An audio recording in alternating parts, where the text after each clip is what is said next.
Because the whole time he's like, look, this dude is summoning an army that would overwhelm me. This dude is moving faster than I can even move. It's just this whole thing where he's like, okay, a new monster is here. And I imagine he's contemplating, what am I going to do about it? One day, master's degree. One day, PhD. One day, you will write books. One day, commercials.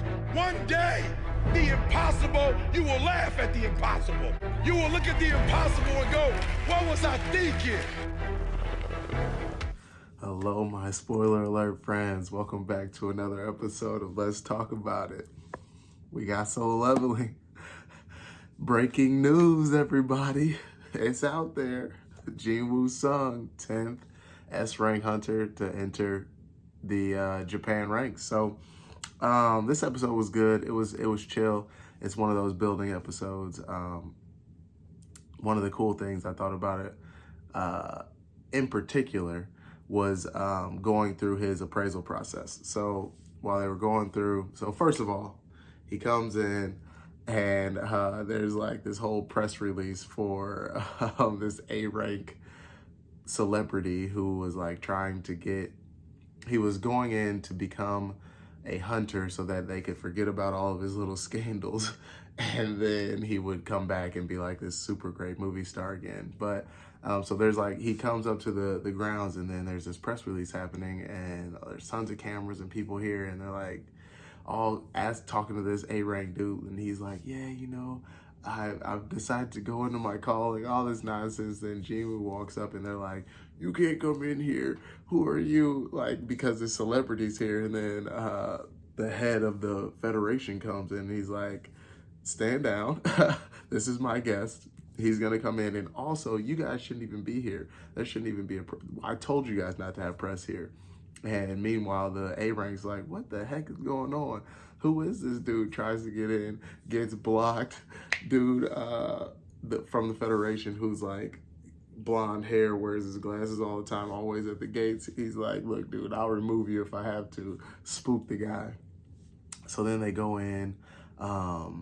Very interesting. So I don't know if these two, the two S-rank guys were like bowing to Jinwoo or the Federation chief, right? But they're bowing when he comes in, like showing respect. I think they were implying that they were bowing to Jinwoo, right? And then he's like, they just came to see what you can do because they're like impressed and curious. So then they take him into this big room and they're like, okay, so like, what can you do? And then Jinwoo summons two of his little summonings, maybe one or two, and then they're like, oh, okay. And then the chief of the Federation's like, bro, they've been telling me all about what you can do. Stop playing. So Jinwoo was like, dang, cat's out of the bag. So then he summons a whole room full of his army. And they're like, what? Everybody's like mind blown, shocked, because they're like, this dude's power is off the charts. It's like seeping through the doors. He's got so much power. And they're like, oh, snap, this dude's another level. And the funny thing is that he only showed them that. So then he finally gets his S-rank card. He's happy. He sees it, you know, and then the guys are like trying to talk to him. And then he's like, nah, like, I'm good. I got some errands to run, which is like shocking for them. They're like, here we are, the big dogs of this. And this dude's just like, I'm not even interested. I got some other things to do. So then he goes out. And as soon as he opens the doors, boom, all these cameras, people taking pictures. And it's like, the new S-rank is here. Who is this guy? And they're trying to figure out more information. So then the other guys come out and they're like, hey, like trying to talk to him about, I can't even remember what they were trying to talk to him about, but they, one of the guys grabs his shoulder. He's like, just follow me. I can get you out of here. And then Jinwoo, like in the blink of an eye, transports away from everything. And that completely like rattled the guy. He's like, okay, obviously this dude is strong and we've been watching him and we know he's strong, but he didn't realize he was that strong and had gotten that strong. And he had moved so fast that he couldn't even perceive him with his eyes. And that was like, oh, this might be trouble for me. Because the whole time he's like, look, this dude is summoning an army that would overwhelm me. This dude is moving faster than I can even move. It's just this whole thing where he's like, okay, a new monster is here, and I imagine he's contemplating, what am I going to do about it? So then Jinwoo goes, and because of this like press release that's happening, now all of these like journalists and people are trying to interview him, and it makes him uneasy because he's got his sister, and he's like, I don't want anybody to mess with her. So then he summons these a few of the generals up, and he's like, you guys got guard duty, which is tight. Like, he's using them not only in the dungeons now, he's like using them in the real world, where it's like, all right, patrol, make sure nobody comes, no threats come and interfere with like my family and my life. And at the same time that all of this is happening, his friend told his dad, hey, I'm not gonna take over the family business anymore. I'm gonna follow Jinwoo or Hunter Sung. I'm gonna follow him and basically be like his right hand. And then his dad gets sick with some illness that's caused by like an intolerance to mana. And it makes me think, so that's happening. Then you have also in the city, you got just other hunters walking around, and the ant that was mentioned previously or earlier in the season, these ants that are like giant, super powerful ants, one of them flying across the moon, and then now is right here in the city. And it makes me wonder, like, are all of these things connected? So you got, I mean, obviously, Hunter Sung's ability to level up without like no one else is able to do that in the show. It's only been like, once you get awakened, the rank you are is the rank you are, the strength you have is the strength you have, and you move on. But he's been able to literally get stronger. And so there's that happening.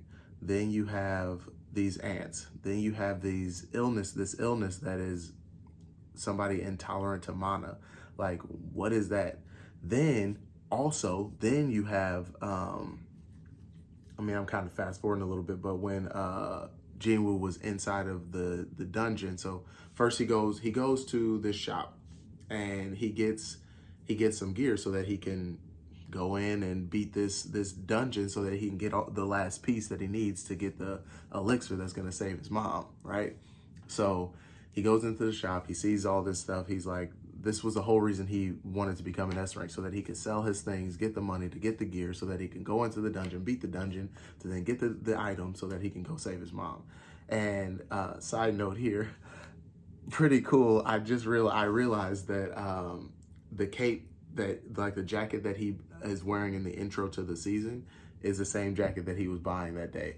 And then it's that same jacket that he just let blow away in the intro that was like super expensive to him. So it's like, it's just cool to see, like, okay, the progression, because it's like, he's here in the show, you're seeing it in this moment. He's looking at this thing, they tell him the price, and he's like, what? That's crazy. But then, as you see in the intro, he progressively, I mean, he's like fighting, and then he's standing on top of the building, and then his cape blows off, and he's not even concerned with it. It just speaks to his ability to level up. But anyway, going back to the dungeon. So they're in the dungeon. They're fighting these you know, the demons that are inside of this dungeon. And Jinwoo realizes that some of his troops are getting like cut down and beaten. He's like, how are my high orcs getting beaten, and what is beating them? And then he was watching the pattern of which groups were getting beaten. And then he's like, okay, this shows thought, because it's not just like a linear process where they're going from one group to the next, because they would have come across them already. So they've been avoiding the strongest people, knocking out the low ends. And he's like, this shows intellect. So they're not like these mindless beasts. And that speaks to in the last raid where he beat the high orcs, when they had the collars on the dogs. And he's like, they're like, this isn't normal. Why are there collars on these like they're pets? And so all of this is happening. So it makes me think, Jinwoo's dad, when he was arrested and he was being interrogated, and he's telling them, like, this isn't what you guys think it is. There's trouble coming. I think this is all part of it, and it's all building up. The mana intolerance, I think that's a side effect of these monsters. I think that, first of all, these ants, like these demons, are actually entering the world. Like, they're not just in the dungeons anymore. They're actually coming in, and they're impacting real people. So I'm curious to see what happens. Like, they're putting all these little pieces in our face. Like, can you figure it out? And I think I'm figuring it out, maybe a little bit. So keep watching, guys. Solo Leveling has been one of the best shows this year. I mean, obviously Blue Lock was killer, but this has been really good. So stay tuned. I will keep you guys posted. We'll see what happens next week. Thanks for watching. I'll see you next time. One thing I know is that I'm going up.